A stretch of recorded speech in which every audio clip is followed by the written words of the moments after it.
మహారాజా, మీ ముందు బందీగా నిలబడి ఉన్న ప్రతాప్ అనే ఈ పౌరుడు ఇంతకు ముందే మీకు తెలుసు. ఇతడు బందిపోడు దొంగ. ఎవడ్రా దొంగ? ముసుగు వేషంతో ప్రజల్ని దోచుకునే నువ్వురా నిజమైన బందిపోటు దొంగవు. దొంగను దొంగ అంటే ఎవ్వరూ ఒప్పుకోరు మహారాజా.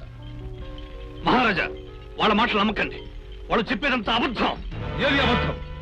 మీ అనుచరులతో ముసుగు వేషాల్లో వచ్చి ప్రజల్ని దోచుకోవడం అబద్ధమా? మార్గ మధ్యంలో యాత్రికుల్ని కొల్లగొట్టడం అబద్ధమా? పట్టి బంధించబోతే తప్పించుకుని పారిపోవడం అబద్ధమా?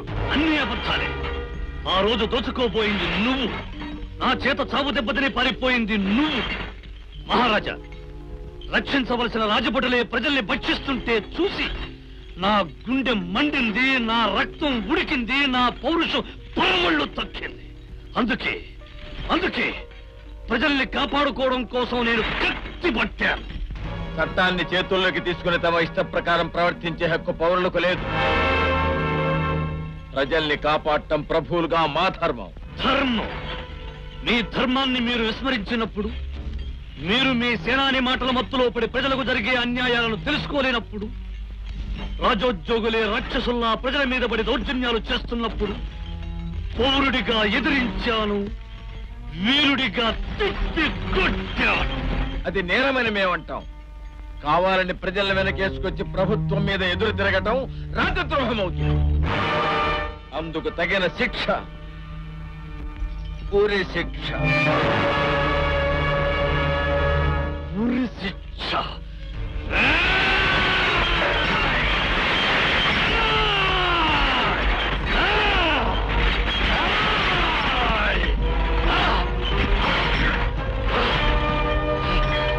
మహారాజా, నిజంగా మీరు ఉరివేస్తున్నది నాకు కాదు, న్యాయానికి, ధర్మానికి. ఈ రోజు ఈ ప్రతాప్ను ఉరి తీసినంత మాత్రాన మీ అక్రమాలను అడ్డుకునే వాళ్లే ఉండరని భ్రమపడకండి.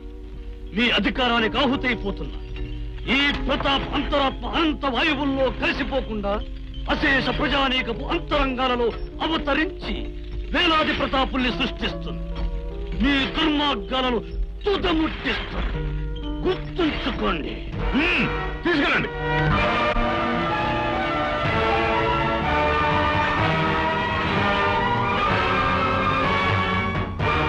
అమ్మా, ప్రతాప్ గారిని ఉరికమ్మని తీసుకెళ్తున్నారు.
రాకుమారి రే విక్రమ్, నువ్వు చేసిన ఘోరమైన నేరాలకు నీకిదే తగిన దండన. రాకుమారి పద్మావతిని ప్రతాప్ పెళ్లి చేసుకోవడానికి తీసుకెళ్లాడని, పారిపోలేదని నీ మహారాజుకు నా మాటలుగా చెప్పు. సేనాధిపతి గారే, అన్యాయంగా మీ చెయ్యి పోయింది, రాకుమారి పోయింది. అప్పచ్చి అప్పచ్చి అప్పచ్చి అప్పచ్చి అప్పచ్చి వికటముఖ, ఏమిటి విషయం? విశేషమే, మీ పరిరక్షిత అటవీ ప్రాంతములోకి ఓ జంట ప్రవేశించింది. చూడండి.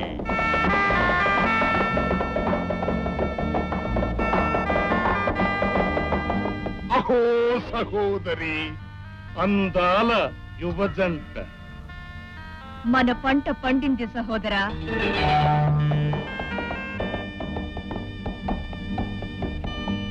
కొంచెం ఆగండి. ఎండ చాలా తీవ్రంగా ఉంది. అయితే ఎండ తగ్గేంత వరకు ఆ చెట్టు నీడను విశ్రాంతి తీసుకుని వెళ్దాం. దిగు.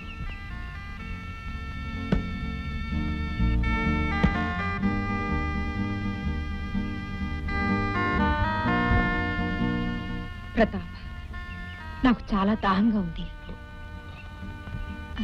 నేను వెళ్ళి నీళ్లు తీసుకొస్తాను. నువ్వు ఇక్కడే ఉండు పద్మ.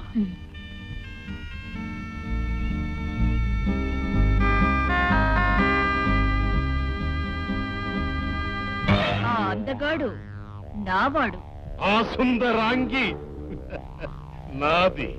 నీరు కోసం వెళ్ళిన ఆ సుందరాంగునికి ఎక్కడా నీరు దొరకకుండా చేసి నా కొలను దగ్గరకు రప్పించుకొని నేను దక్కించుకుంటాను. నీరు కోసం నిరీక్షించే ఆ నీరజాక్షిని నేను సొంతం చేసుకుంటాను. మా పద్మావతి నిజంగా ప్రతాప్ తో చేతులు కలిపిందా? వాడిని చేపట్టడానికి వాడితో వెళ్ళిపోయిందా? అలా వెళ్ళిపోతుంటే మీరంతా ఏం చేస్తున్నారు? ఏం చేస్తున్నారు? చేతగాని దద్దమ్మలు, దద్దమ్మలు. మీ చేతకాని తనానికి అక్కయ్య దూరం అయిపోయింది అని మీరు అంటున్నారు, కానీ మేము ఒప్పుకోం. వాడితో వెళ్ళిపోతున్న మన రాజకుమారి గారి చేతిని మన సేనాని గారు గట్టిగా పట్టుకున్నారు. సేనాని గారి చేతిలోని రాజకుమారికి ఒకేసారి కనిపించకుండా పోయారు. వాళ్ళతో పాటు మా సేనాధిపతి గారి ఒక చెయ్యి కూడా కనపడకుండా పోయింది. ఇంకా అక్కడే ఉంటే మా మొండి మీద తలకాయలు కూడా ఎగిరిపోతాయేమోనని. అందుకే కదా మనం బలం చూపించాం. మీలాంటి పిరికి పంతాల మొండాల మీద తలలుండే కంటే అవి ఎగిరిపోతేనే చాలా బాగుండేది. చిచ్చే మొండే తలకి. అమ్మా, మన సేనాని గారు ఒట్టి వీరుడు.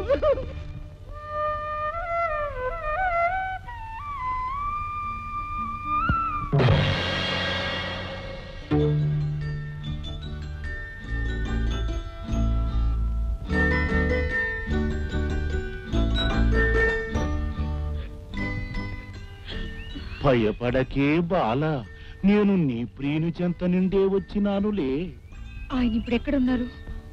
నా స్థావరంలోనే ఉన్నాడే. పులితో పోరాడి క్షతగాత్రుడైనాడే. నడవలేని స్థితిలో ఉన్నాడే. పాప, నిన్నే కలవరిస్తున్నాడే. వెంటనే నిన్ను తోడుకొని రమ్మని నన్ను పంపించాడే. రావే రమణి. సర్వసంగ పరిత్యాగులం. మమ్మ అనుమానించటం నీ అవివేకమే అబల. నీ సఖుని కలుసుకొనవలయనన్న మారు మాట్లాడక మమ్మ అనుసరించవే మగువ.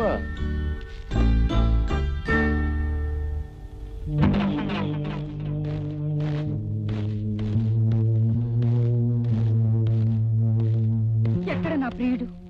ఇక్కడే నీ పక్కనే ఉన్నాడే. ఏమిటి మీరంటున్నది? ఇక నుంచి నేనే నీ ప్రియుణ్ణి. అయినా అడవిలో ఒంటరిగా వదిలి వెళ్ళిన వాడి కోసం ఎందుకే ఈ ఆరాటం? వాడు ఇక తిరిగి రాడే. మగసిరివాణ్ణి మగసిరివాణ్ణి ఒద్దికగా వద్దకు చేరినానే. హద్దులు పెట్టక ముద్దులు పెట్టవే కాదనకే ఆగక్కడే. ఇక ఆగలేనే సోగకెళ్ళదాన నీ అందాల సుగంధాలతో నా మేని అనుతాపాన్ని చల్లార్చుకుంటాను. నీ అధర సుధారసంతో నా డెందానికి ఆనందం కలిగించుకుంటాను. నువ్వు సై అంటే చాలు కోరిందల్లా ఇస్తాను. చెప్పవే చంద్రముఖి, ఆ చంద్రుణ్ణి తెచ్చి నీ సిగలో అలంకరించమంటావా? తారల్ని దూసి హారంగా చేసి నీ మెడలో వేయమంటావా? పారిజాత పుష్పాలను తెప్పించి నీకు పాన్పుగా చేయించమంటావా? లేక బంగారు తూగుటుయ్యాలలో నిన్ను ఊగించమంటావా?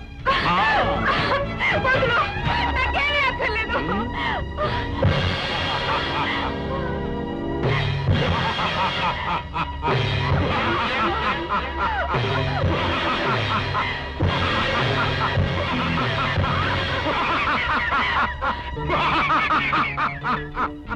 నా ఆజ్ఞ లేకుండా నువ్విక్కడి నుంచి బయటపడ్డం అసాధ్యం.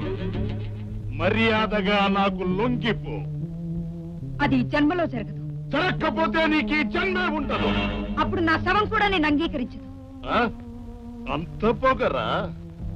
జై కాల భైరవ!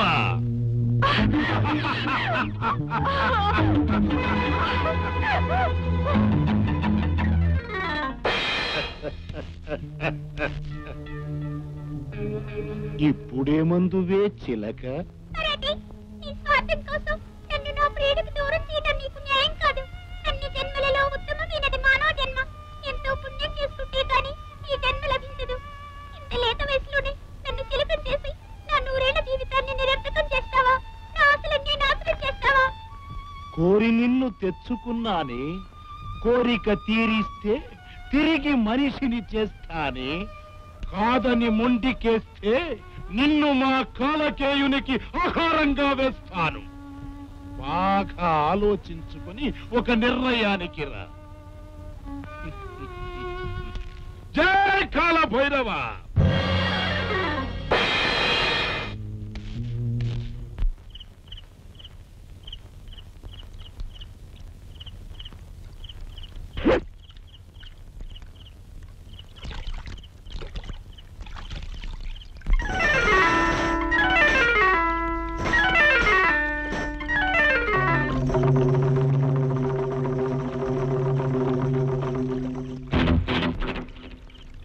ఆగబోయి అందగాడా.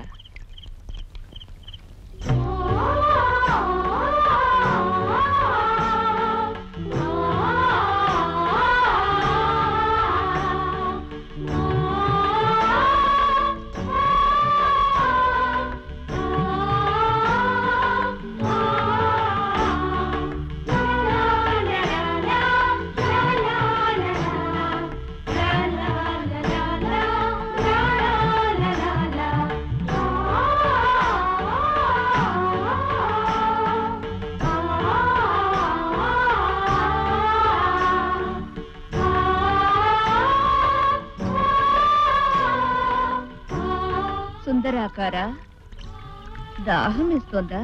అవును, అక్కడ నా ప్రేయస్ కూడా దాహంతో ప్రతిపిస్తోంది. నేను వెంటనే నీళ్లు తీసుకెళ్లి ఆమె దాహాన్ని తీర్చాలి.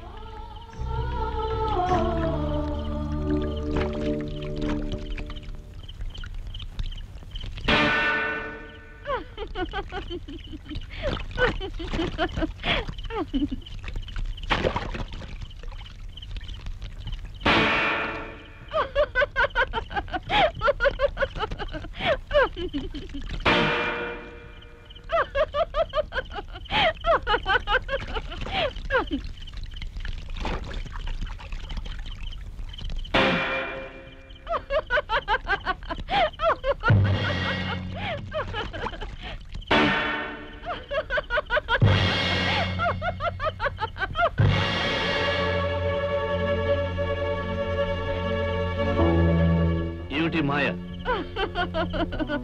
మజ్జారే మజ్జా. ఇది మాయ కాదోయ్, ఈ కామిని లీల. నీకు జలము కావలి నన్ను అనుసరించబోయి అందగాడా. రావోయ్.